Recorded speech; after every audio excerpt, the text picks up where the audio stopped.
अच्छा होना भी चाहिए, अच्छा होना भी चाहिए, क्योंकि बतौर मुस्लिम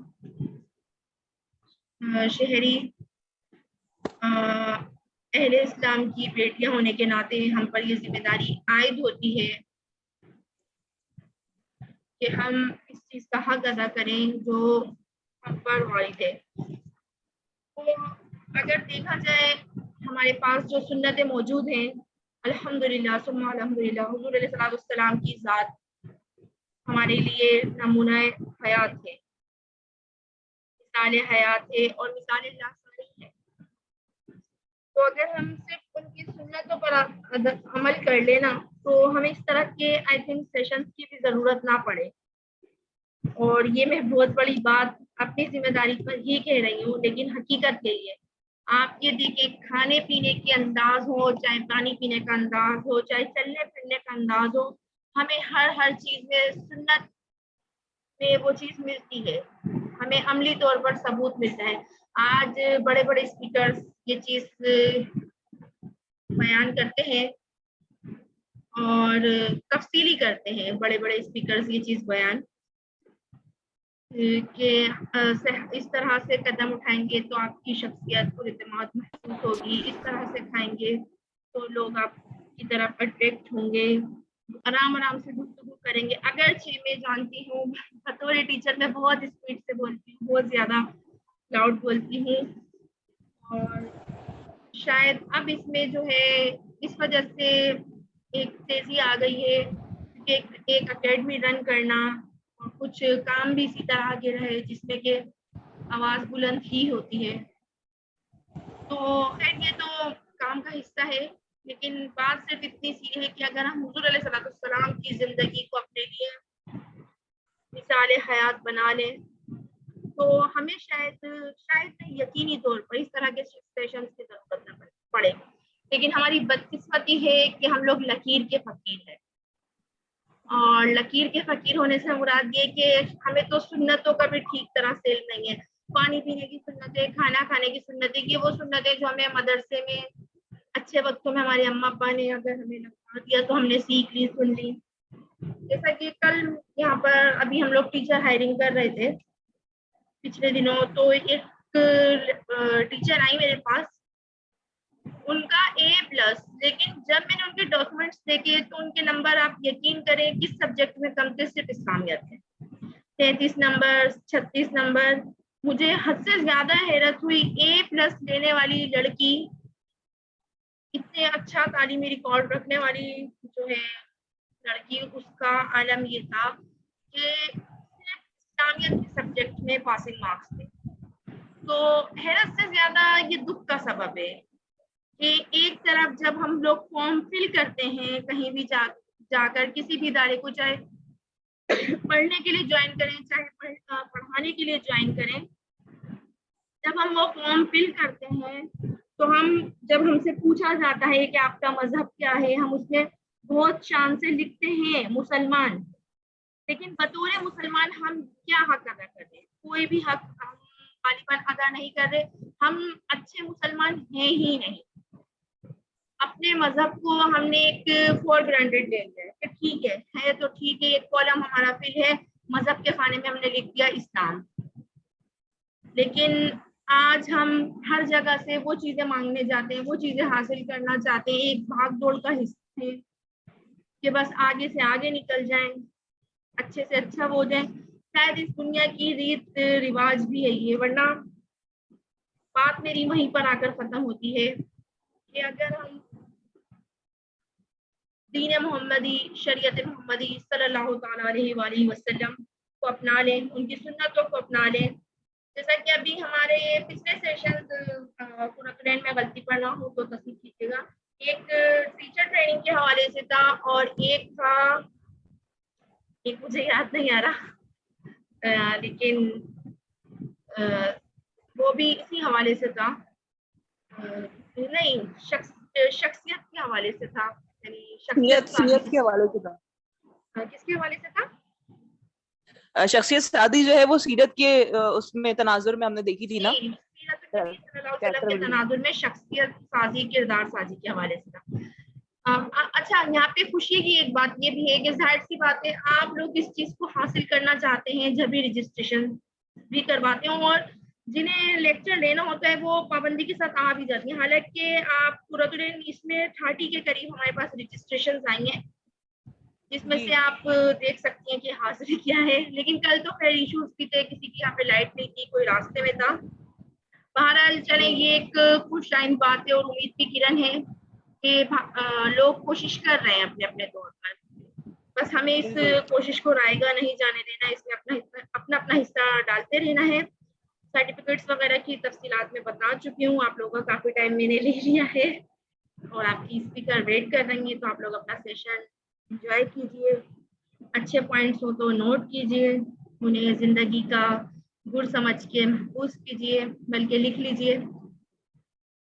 और इंशाल्लाह फिर आपसे मुलाकात होती है एकेडमी सेरेमनी में, जब आपको सर्टिफिकेट दिए जाएंगे, या फिर इंशाल्लाह। नेक्स्ट में। बहुत शुक्रिया। मैं यहाँ पे म्यूट ऑल करके कुरुकुलन आपको जो है माइक दे रही हूँ और आपको होस्ट भी बना रही हूँ, तो आप एडमिट भी कर लीजिएगा, क्योंकि हो सकता है मैं ऊपर जाऊँ लैपटॉप रख के। ठीक है।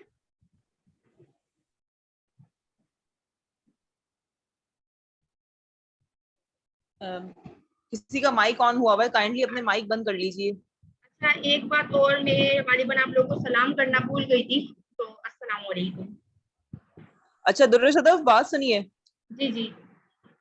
अभी जब ये 45 मिनट्स के बाद सेशन एंड होगा तो काइंडली से दोबारा रिकनेक्ट कर दीजिएगा। जी जी, वो मैं कर दूंगी इंशाल्लाह। जज़ाकल्लाह। अस्सलाम वालेकुम वरहमतुल्लाहि वबरकातुहू। अल्हम्दुलिल्लाह, अल्लाह ताला ने हमें तौफीक अता फरमाई कि हमने दूसरे दिन का सेशन जो है वो अल्हम्दुलिल्लाह शुरू कर दिया है। और मिस दुर्र सदफ ने आपको जो बातें बताई वो बड़ी काम की बातें थी, तो आप उनको बड़ा नोट डाउन कर लिया करें ऐसी बातों को। और कभी ना कभी जिंदगी में कहीं ना कहीं वो हमारे काम आ जाती हैं। लिहाजा आगे बढ़ते हैं हम, इस सेशन को आगे बढ़ाते हैं। जेंटल, बीइंग जेंटल की बात हो रही थी कि जेंटलनेस क्या है, पुरवकार रहना, मेहरबान रहना, डिसेंट रहना, इलिगेंट रहना। क्यों हम ये अपनी जिंदगी में इस तरह की चीजों को शामिल करना चाहते हैं, क्या फायदे होते हैं इससे? बदतहजीबी, बद इखलाकी, हार्शनेस, रूडनेस, और इनसे क्या नुकसान होते हैं? और ये वो चीजें हैं जो कहीं ना कहीं हम अपनी जिंदगियों में फेस कर रहे होते हैं हमारे इर्द गिर्द। यानी कि आप दूर तो मत जाएं, बल्कि आप अपने घर में ही देख लें, बहन भाइयों में ही इतना ज्यादा डिफरेंस होता है कि एक बहन जो है वो बहुत अखलाक की अच्छी है, तो जो दूसरी बहन है वो थोड़ी बदजबान है, तेज लहजा करने वाली, तेज लहजे में बात करने वाली है। तो अक्सर जो है वो बहन भाइयों में भी कितने ज्यादा कॉन्फ्लिक्ट होते हैं, और वो यही वजह होती है कि जब हम अपनी सेल्फ ग्रूमिंग नहीं कर पाते। देखिए, इंसान तो खामियों का पुतला है, इंसान तो गलतियों का पुतला है, लेकिन इंसान को अल्लाह ताला ने सिराते मुस्तकीम पर चलने के लिए ही कहा ना, कि सिराते मुस्तकीम पर चलो और उन लोगों की शख्सियत को देखो और उनके रास्ते पर चलो जिन पर अल्लाह का इनाम हुआ। तो हमें, जब हम अपनी बात करते हैं सेल्फ ग्रूमिंग की और जेंटलनेस की और बीइंग जेंटल होने की, जब हम बात करते हैं तो हमारे सामने कौन सी शख्सियत मौजूद हैं? यकीनन नबी करीम सल्लल्लाहु अलैहि वसल्लम, फिर सहाबा कराम, फिर औलिया कराम, सल्फ़ सालिहीन, और अल्हम्दुलिल्लाह ऐसे उलमा कराम, अहले अहले हक हमारे पास मौजूद है, जिनको अगर हम देखें तो हम अपनी जिंदगियों में चार चांद लगा सकते हैं। अच्छा, कल का जो क्लास, हमारी कल की जो क्लास हुई थी उसको मैं थोड़ा सा रिव्यू कर दूं, ताकि जो नए आने वाले हैं या जो देर से आने वाले हैं वो समझ जाएं कि हमने सबसे पहले जेंटल की डेफिनेशन बताई थी कि बदतहजीबी, बदजबानी, बद अखलाकी का ना होना, और मेहरबानी, खूबसूरती, और मिजाज की खूबसूरती, खुश अखलाकी, खुशखुल्की, पोलाइटनेस, सूथिंगनेस, ये तमाम चीजें जो होती है वो जेंटलनेस में आती हैं। Ability to make things beautiful, ऐसी आपके अंदर एबिलिटी हो कि आप अपनी किरदार के अंदर खूबसूरती को उजागर कर सकें। ये कोई वो वाली खूबसूरती नहीं है जो मस्कारा लगा लिया और लिपस्टिक लगा ली और वो मेकअप कर लिया, कपड़े अच्छे पहन लिए। ये खूबसूरती की बात हो रही है ऑल ओवर आपकी शख्सियत की। और फिर एक हदीस मुबारक जो मैंने कल बताई थी और मैं दोबारा आज वो उसका रिव्यू दे दूं कि अल्लाह ताला मेहरबान है और मेहरबानी को पसंद करता है, और मेहरबानी की वजह से वो कुछ अता फरमाता है जो दुरुस्ती और सख्ती पर अता नहीं फरमाता। सनन इब्न माजा की ये बड़ी ऑथेंटिक हदीस मुबारक है कि ये अगर हम अपने पल्लू से बांध लें और हम अपने दिमाग में बिठा लें तो हमें जेंटल बनने के लिए बहुत मेहनत नहीं करनी पड़ेगी।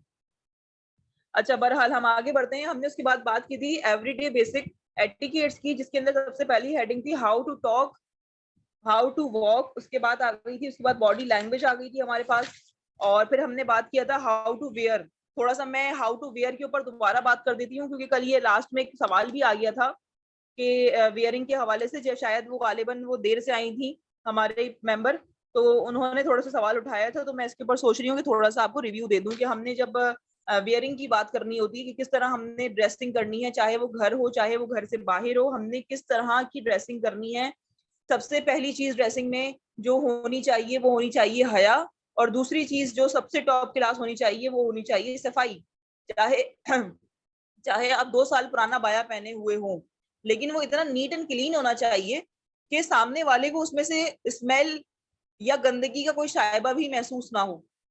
और खास तौर पे मैंने यहाँ पर अपनी जो बहनें, जो हमारी बाया पहनने वाली बहनें हैं, क्योंकि बहुत ज्यादा जो मेरी ऑडियंस जो मुझे इस वक्त सुन रही है उसमें ज्यादातर बहनें हमारी अबाया पहनती हैं अल्हम्दुलिल्लाह। अबाया पहनने वाली बहनों को मैंने खास जो है वो तलकीन की थी इस हवाले से, और टिप्स उनको बताई थी किस तरह वो अपने अबाए को कैरी कर सकती हैं, किस तरह वो अबाए के अंदर अपनी शख्सियत को निखार सकती हैं। क्योंकि जब हमारे जहन में ये आता है ना कि हमने पर्दा करना है, तो कुछ खवातीन के जहन में ये बात होती है कि भाई क्योंकि हमें नामहरम की नजर से बचना है तो इसलिए तज़य्युन करने की जरूरत नहीं है। बेशक आप तज़य्युन और आराइश में ना पड़े, लेकिन आप अपने आप को इस कदर साफ सुथरा रखें, और आपका अबाया जो है वो इतना दागदार होना, दागों से इतना जो है वो बरी होना चाहिए, उस पर दाग नहीं लगे हुए होने चाहिए, गंदगी नहीं लगी हुई होनी चाहिए, कि वो सामने वाले को देख के उसको जो है वो कराहियत महसूस ना हो। बहुत सारी खवातीन जब आके गले मिलती हैं तो दिल चाहता है कि उनको दोनों हाथों से पीछे धक्का दे दिया जाए। क्यों? क्योंकि उनके अबाई के अंदर से भपके उठ रहे होते हैं, और या फिर उन्होंने जो स्कार्फ होता है वो बहुत पुराना 10,000 मरतबा पहना हुआ स्कार्फ उन्होंने पहन लिया होता है, और उसके ऊपर धब्बे लगे हुए होते हैं पसीने के, वो धोने का उसको जो है उनके पास टाइम नहीं होता, या फिर वो धोने की जहमत नहीं फरमाती, या फिर जूड़े के अंदर जो है वो इतना ऊंचा उसको जूड़े को बना लेना और क्लिपिंग उसकी इतनी ऊंची करना कि ऐसा लगता है कि मीनार पाकिस्तान चलता हुआ आ रहा है। ये तमाम चीजें आपने नोट करनी है। अबाया आपके स्किन टोन के मुताबिक होना चाहिए, अबाया साफ सुथरा होना चाहिए, हल्की फुल्की ना, बिल्कुल ना महसूस सी खुशबू आप जरूर लगाएं जो कि नामहरम तक ना पहुंचे, लेकिन कम से कम आपके अबाए के अंदर रहे, कि अगर आप किसी औरत के गले मिलें या उसके करीब जाएं तो उसको कराहियत महसूस ना हो। और जो रोजाना अबाया पहनने वाली खवातीन हैं वो अपने अबाए को दूसरे दिन या कम से कम तीसरे दिन जरूर धो लें, इससे ज्यादा आप अपने अबाए को जो है वो गंदा ना रखें, और उसको धोकर साफ सुथरा कर लें। इसके बाद हम आ गए, ये हमारी बात हो गई थी। फिर बी ग्रेशियस के ऊपर हमने बात की थी कि ग्रेशियस क्या होता है। ग्रेस, आपकी पर्सनालिटी का ग्रेस क्या है? ग्रेस ये है कि अगर आप चाह रहे हैं कि आपको अच्छे तरीके से ट्रीट किया जाए, आप चाहते हैं आपसे पोलाइटनेस से बात की जाए, तो आपको भी चाहिए कि आप दूसरों को वो मौका दें और दूसरों को भी उसी तरह से ट्रीट करें। ये नहीं कि आपको तो हर वक्त इज्जत ही चाहिए और दूसरों को आप बेइज्जत कर रहे हैं, दूसरों को आप नजरअंदाज कर रहे हैं। तो बी ग्रेशियस बनना पड़ेगा अपने आप को, यानी कि ग्रेस लाना पड़ेगा अपनी पर्सनैलिटी में। अच्छा, उसके बाद हम बात कर रहे थे ईटिंग की। अच्छा, ईटिंग को मैंने बहुत छोटा सा कर दिया था, समराइज कर दिया था, क्योंकि उस वक्त टाइम शॉर्ट हो गया था। मैं थोड़ा सा यहाँ पे एलोबरेट कर देती हूँ। जब हम बात करते हैं खाने पीने की, तो हमारे जहनों में ये चीज होती है कि भाई हम तो घर में हैं, किसी भी तरीके से खा लें, और हम अपनी खाला के सामने बैठे, पप्पी के सामने बैठे, चलो भाई किसी भी तरीके से खा लें, हम जब बाहर जाएंगे तो एटिकेट्स दिखा देंगे।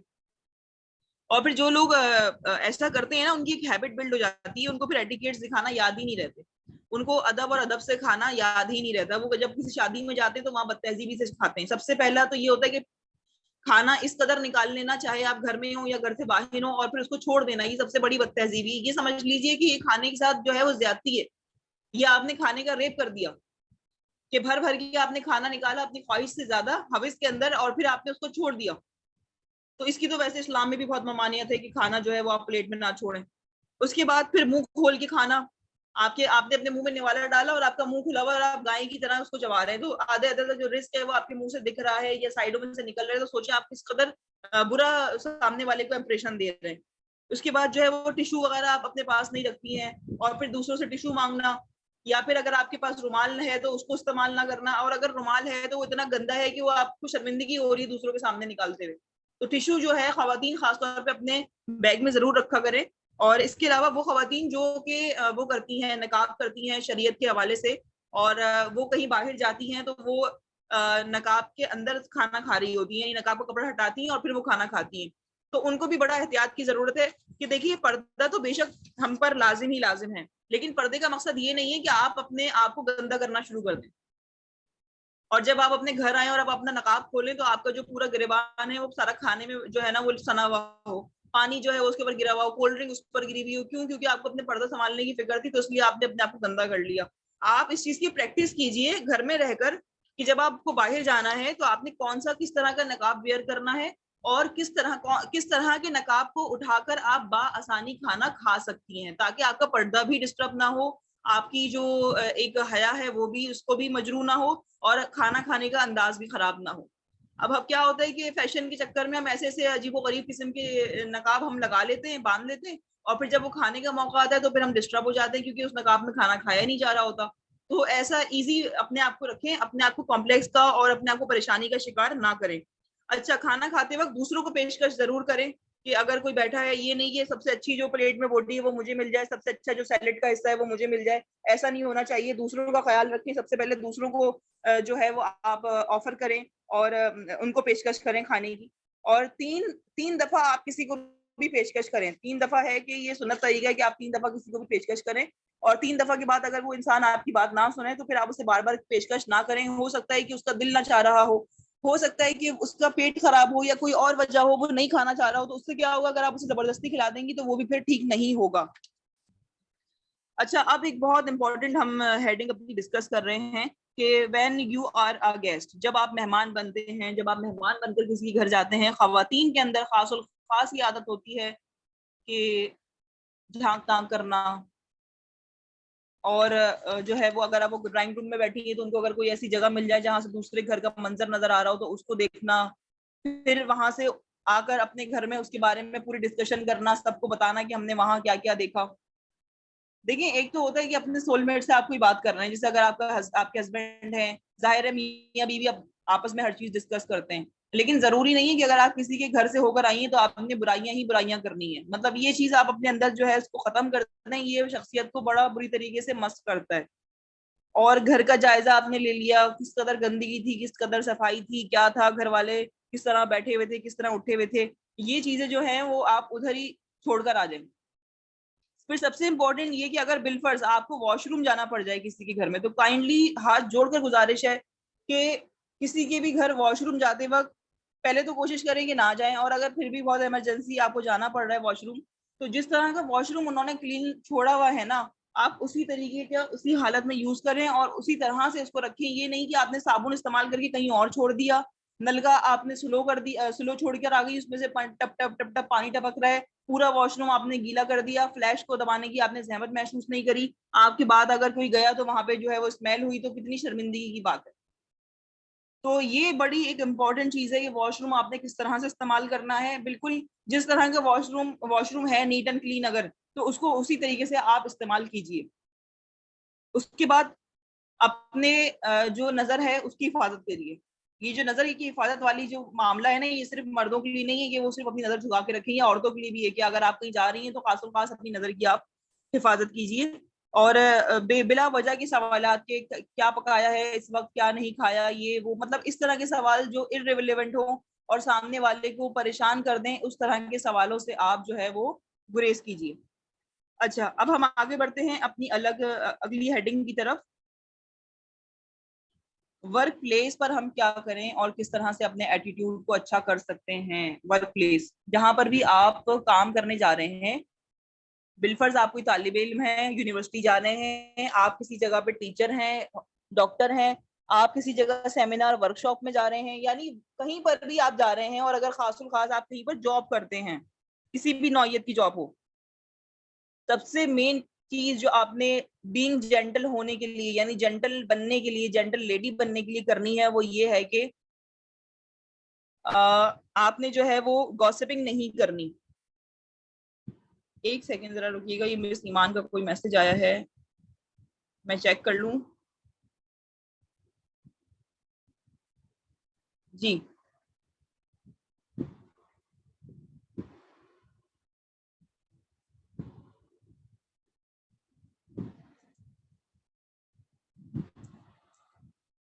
सॉरी, थोड़ी सी जरा वो इंटरप्शन हो गई थी।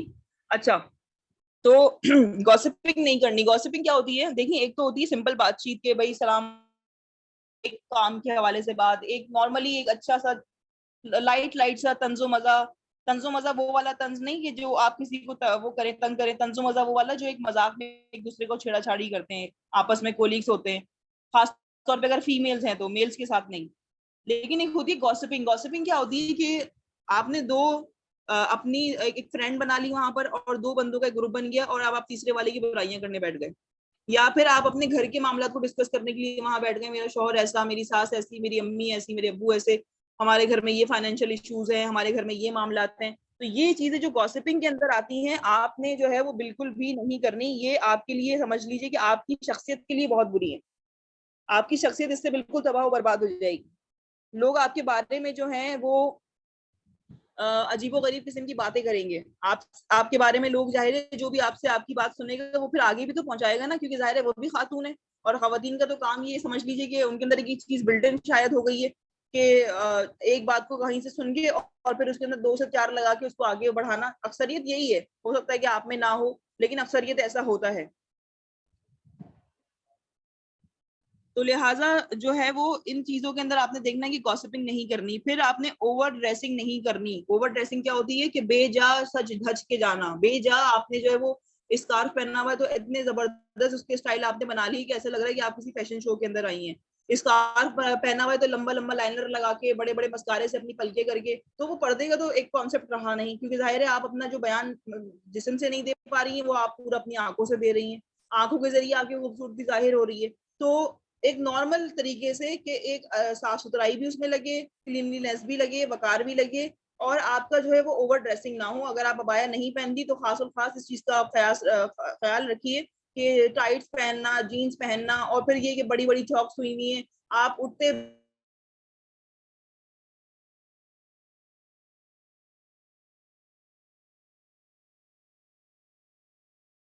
वर्क प्लेस पर इन चीजों को भी कंट्रोल करना है। देखिए वर्क प्लेस जो है ना, मैं क्या समझती हूँ कि जहां पर आप जॉब कर रहे होते हैं ना, वो आपका दूसरा ससुराल होता है।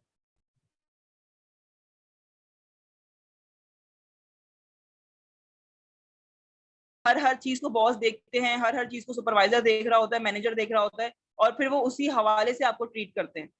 जिस तरह की आप उनको कहते हैं ना कि दावत देंगी, वो आपको उसी तरीके से ट्रीट करेंगे। तो इसलिए वर्क प्लेस पर आपने कोशिश करनी है कि अपने आप को बहुत संभाल कर बात करें, नपी तुली बात करें, टोन आपकी बहुत अच्छी होनी चाहिए, खास तौर पे खवातीन के साथ। लेकिन अगर आप मेल से बात कर रही हैं तो आपकी टोन ऐसी होनी चाहिए कि जो बेलचक हो। यानी बेलचक वही वाली बात जो मैंने कल आपको बताई थी कि बेलचक इस हवाले से कि उसमें कोई ऐसे लटके झटके ना हो कि कल को वो जो मेल हो साहब हो वो आपके ऊपर फरेफ्ता हो जाए, या उनके दिल के अंदर कोई गलत बात आपके लिए चली जाए। जिस तरह हमारे दीन इस्लाम ने हुक्म दिया है कि जब तुम्हें नामहरम से मजबूरी में बात करना पड़े तो बेलचक होकर बात करो, लहजा जो है वो जरा सख्ती वाला हो। तो लहजे की सख्ती से मुराद ये नहीं कि आप बदतमीजी करना शुरू हो जाएं, लेकिन लहजा ऐसा हो कि उसमें आप कोई ऐसा मैसेज ना दे रही हो कि वो घर जाने के बाद आपको मैसेज करना शुरू हो जाए। देखिए खवातीन को जो है ना वो मिसले सूरज होना चाहिए। सूरज की तरफ आंख उठा के कोई देख नहीं सकता। अगर आप मिसले चांद बनेंगी, चांद की तरह ठंडक देने वाली बनेंगी, चांद की तरह रोशनी देने वाली बनेंगी, तो सब आपको हाथ क्या आंख उठाने तो क्या हाथ लगाने की भी कोशिश करेंगे। तो लिहाजा खवातीन की जो पर्सनैलिटी है, क्योंकि आप यहाँ पर बात कर रहे हैं जेंटल होने की, जेंटल लेडी जो होती है उसकी पर्सनैलिटी ऐसी होती है कि हर मर्द को ये नहीं लगता कि ये मेरी पहुंच में है, ये मेरी पहुंच से करीब तर है। अगर हर मर्द को ये लगना शुरू हो जाए तो समझ लीजिए कि फिर आपके कैरेक्टर में कहीं ना कहीं कोई जो है वो खामी अभी बाकी है, उसको सुधारने की जरूरत है। अच्छा अभी जो है वो मीटिंग एंड हो जाएगी क्योंकि 45 मिनट्स हो जाएंगे, तो लिहाजा आप लोग जो है वो दोबारा ज्वाइनिंग कर लीजिएगा। तो लिहाजा हमने जो है वो दो चीजों को देखा। एक तो when you are a guest, जब आप मेहमान होंगी तो आपने किस तरह से बात करनी है, क्या करना है दूसरों के घर में जाके। और अगर आप खास तौर पे वहां पर रात को अगर रुक जाएं, बिलफर्ज ऐसे बहुत सारे हमारे रिश्तेदार होते हैं जहां पर हमें रुकना पड़ जाता है, शादी ब्याह है, अल्लाह ना करे किसी की मौत मट्टी है, कोई और मामला है, या अक्सर बच्चियां जो है वो जाके खाला या फूफो के घर में स्टे करती हैं, वहां पर आपने कैसा बिहेव करना है, आपकी तरबियत का इम्तिहान होता है। और फिर आपने वर्क प्लेस पे किस तरह बिहेव करना है, ये आपकी पूरी शख्सियत का भी इम्तिहान है, और ये आपकी तरबियत का भी इम्तिहान है, और ये आपके खानदान को भी प्रेजेंट कर रहे हैं। आप जो है वो अपनी वर्क प्लेस पर अकेली नहीं है, बल्कि आप अपने खानदान की, अपने घर की जो है वो नुमाइंदा है। अगर आप इस तरह की कोई भी बेलचक जो है वो ऐसा रवैया दिखाती हैं लचकदार, और आपकी तरफ से आपकी शख्सियत में कोई कमी महसूस होती है, तो लोग जो है वो डायरेक्ट आपकी तरबियत को और आपके खानदान को ब्लेम करेंगे। कि पता नहीं कैसा खानदान है, पता नहीं कैसी तरबियत है, किस तरह की लड़की है। तो लिहाजा आपने जो है वो इन चीजों को देखना है। अच्छा, एक बहुत इंपॉर्टेंट अब हम डिस्कस करेंगे अपनी हेडिंग, और वो है cell phone etiquettes. Mobile use करने के और मोबाइल इस्तेमाल करने के क्या क्या हमें एटिकेट्स पता होने चाहिए। आजकल तो अलमिया ये है कि जिसके पास खाने को नहीं है उसके पास मोबाइल फोन है। चाहे वो एक आम बेचने वाला हो, केला बेचने वाला हो या कबाड़िया हो, उसके पास भी आपको एंड्रॉइड फोन नजर आएगा, क्योंकि वक्त की जरूरत है। लेकिन तकलीफ इस बात की है कि हमने इसको चलाना नहीं सीखा, हमने इसके एटिकेट्स नहीं सीखे, हमने इससे अच्छाई और बुराई को मद्देनजर नहीं रखा। बस हमारा तो ये है कि अगर किसी को गिफ्ट देना हो तो मोबाइल फोन दे दो, बच्चा पास हो गया तो मोबाइल फोन गिफ्ट दे दो, बच्चा मैट्रिक पास हो गया, इंटर पास हो गया, बस मोबाइल के अलावा कोई और चीज वालिदैन को नजर ही नहीं आती है देने के लिए। जरूरत है, लेकिन उस जरूरत को इस्तेमाल किस तरह करना है, कितनी जरूरत है, ये चीज भी हमें सोचनी पड़ेगी। यहाँ पर जो है वो हम सेल फोन एटिकेट जो है वो मैनर्स जो है वो डिस्कस करेंगे। सबसे पहले ये सेल फोन एटिकेट आप रखें कि देखिए, आपका जो सेल फोन है ना, बेसिकली वो आपकी शख्सियत का आईनादार है। अब मुझे ये कहना पड़ेगा, यानी टेक्नोलॉजी के इस दौर में अगर आपको किसी की शख्सियत देखनी है तो आप तो सेल फोन खोलकर देख लो। आपका जो सेल फोन है उसके अंदर जो मवाद है, जो पिक्चर्स हैं, जो वीडियोस हैं, जिस तरह के पेजेस आपने लाइक किए हुए हैं फेसबुक पर और इंस्टाग्राम पर और दीगर सोशल एप्स पर, और जो आपने एप्स अपने पास, गेम्स अपने पास डाउनलोड किए हुए हैं, वो तमाम चीजें आपकी शख्सियत को प्रेजेंट कर रही हैं। लिहाजा बहुत एहतियात की जरूरत है। आपके बराबर में कोई शख्स, कोई लड़की बैठी है, और चाहे वो आपकी सगी बहन ही क्यों ना हो, चाहे वो आपकी कोलीग हो, कहीं पर भी, और वो मैसेज कर रही है। कुछ खवातीन की या कुछ लोगों की आदत होती है झांक कर देखते हैं कि किसको मैसेज कर रहे हैं। ये बहुत ही, कोई कह लीजिए कि बहुत बुरी आदत है, बहुत खराब आदत है। इस आदत से बहुत सारे लोग इरिटेट होते हैं कि आप किसी के बराबर में बैठे हुए, वो शख्स किसी को भी मैसेज कर रहा है और आप झांक झांक के देखने की कोशिश कर रहे हैं कि क्या मैसेज हो रहा है। तो अगर कोई बंदा आपके बराबर में बैठकर, अगर कोई भी आपके बराबर में बैठ के मोबाइल फोन इस्तेमाल कर रहा है तो काइंडली अपनी नजरों की हिफाजत करें और जासूस ना बने, और झांका ताकी से आप परहेज करें।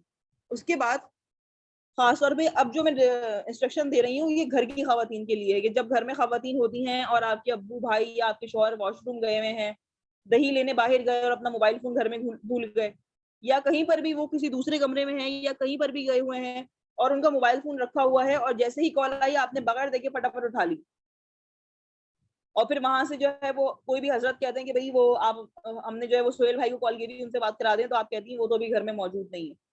तो आपको इतना ज्यादा ना क्विक सर्विस देने की जरूरत नहीं है।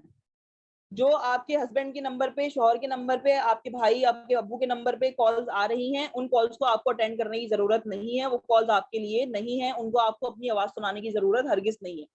आपके हस्बैंड का, भाई का, अब्बू का मोबाइल बज रहा है, आप बजने दीजिए। जब वो आएंगे तो आप उनको बता दीजिए कि आपके मोबाइल पे फला नंबर से कॉल आ रही थी या इसकी कॉल आ रही थी। हाँ, अगर आपके हस्बैंड के मोबाइल पे आपकी अम्मी की कॉल आ रही हो, पुप्पी की, दादी, चाची, मामी, किसी और रिश्तेदार की कॉल हो, तो समझ में आता है कि आप उठा भी लें।